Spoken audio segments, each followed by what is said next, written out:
Ju, selamat bersama nenek di sini. Tak nampak macam nenek pun.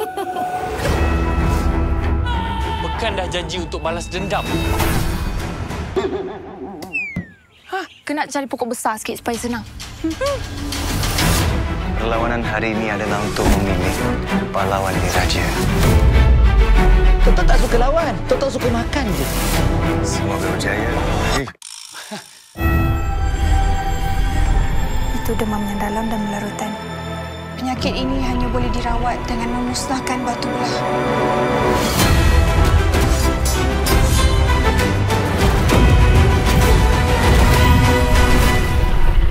Susah sangat kau nak hancur! Hikayat Batu Belah, Batu Bertangkup. Disuka, muat turun dan langgan sekarang.